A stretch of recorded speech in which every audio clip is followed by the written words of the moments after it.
මෙවර පාපන්දු ලෝක කුසලානයේදී සිදුවන මේ වෙනස්කම් පිළිබඳව ඔබ දැනගෙන හිටියද?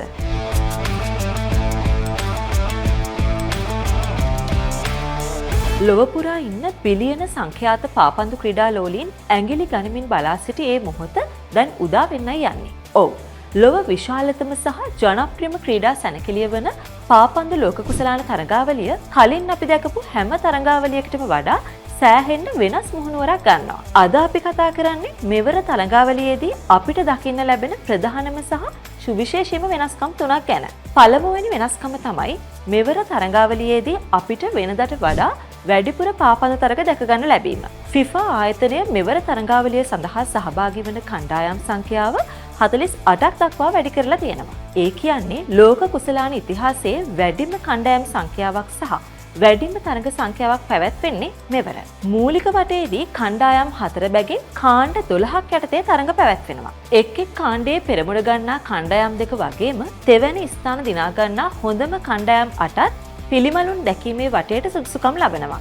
ඒ වගේම මෙවර පිළිමලුන් පිට දැකීමේ වටේ ආරම්භ වෙන්නේ 32 දෙනෙකුගේ වටයකින්. තවත් විශේෂත්වයක් තමයි ඉතිහාසයේ ප්‍රථම වතාවට රටවල් 3ක් එනම් ඇමරිකාව, කැනඩාව සහ මෙක්සිකෝව එක්ව මෙයට සම අනුග්‍රහය දක්වනවා. ඇමරිකා මහද්වීපය පුරා විසිරුණු නගර 16ක තරඟ පැවැත්වෙනවා වගේම කේප් වර්ඩ්, ජෝර්දානය සහ උස්බෙකිස්තානය සමග කියුරසාවෝ රාජ්‍යයත් Tamanගේ මංගල ලෝක කුසලානයට සහභාගී වෙනවා. හැබැයි සිව්වතාවක්ම ශූරයන් වුණු ඉතාලියට පිට තෙවැනි වරටත් ලෝක කුසලාන තරඟාවලියට සුදුසුකම් ලැබීමට නොහැකි වීම නම් ලොකු අඩුවක්.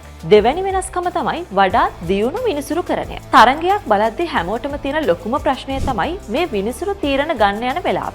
හැබැයි මේ පාර ඒ ප්‍රමාදයන් අවම කරන්න අලුත්ම වීඩියෝ සහය විනිසුරු පද්ධතියක් හඳුන්වලා දීලා තියෙනවා. ක්‍රීඩකයෙක් සෙන්ටිමීටර් 10කට වඩා ඕෆ්සයිඩ් ස්ථානයක හිටියොත් ක්ෂණික ශ්‍රව්‍ය සංඥාවක් මගින් පිටියේ විනිසුරුවන්ට ඒක දැනුම් දෙනවා. ඒ විතරක් නෙවෙයි. ප්‍රේක්ෂකයන්ට වඩාත් පැහැදිලි දර්ශන පෙන්වන්න තරඟාවලියේ ඉන්න ක්‍රීඩකයන් 1248 දෙනාගේම කෘත්‍රිම බුද්ධියෙන් ක්‍රියාත්මක වන ත්‍රිමාන අනුරූප ක්ෂණික ස්කෑන් තාක්ෂණයෙන් සිතියම් ගත කරලා තියෙනවා. ඒ නිසා ඊටාම සූක්ෂම තීරණ පවා ක්ෂණික සජීවීකරණ මගින් අපේ ටීවී තිර මත බලා ගන්න පුළුවන් වෙනවා. තුන්වැනි සහ අවසන් වෙනස්කම තමයි වැඩිපුර විවේක කාලයක් ලබා දීම. පසුගිය කටාර් ලෝක කුසලානයේ තිබ්බ අධික උණුසුම් කාලගුණය නිසා ක්‍රීඩකයින්ට ජල විවේකයන් ලබා දුන්නා මතක ඇති. FIFA ආයතනය තීරණය කළා තියෙනවා මෙවර තරඟාවලියේදීත් ඒ විවේක කාලයන් අනිවාර්යයෙන්ම ලබා දෙන්න.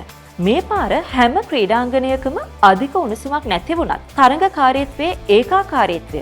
ඒ කියන්නේ හැම කණ්ඩායමකටම එකම සාධාරණ තත්ත්වයක් පවත්වා ගන්න ඕන නිසා හැම තරගයකදීම 30 වැනි සහ 75 වැනි මිනිත්තුවලදී මේ අනිවාර්ය විවේක කාලයන් ක්‍රීඩකයන්ට හිමි වෙනවා. ඉතින් මේ වගේ අලුත්ම නීති, සුපිරි තාක්ෂණය සහ වැඩිපුර තරඟ සංඛ්‍යාවක් එක්ක 2026 FIFA ලෝක කුසලානය ඉතිහාසයේ සුවිශේෂීම තරඟාවලියක් වෙයි කියලා අපිට විශ්වාසයි.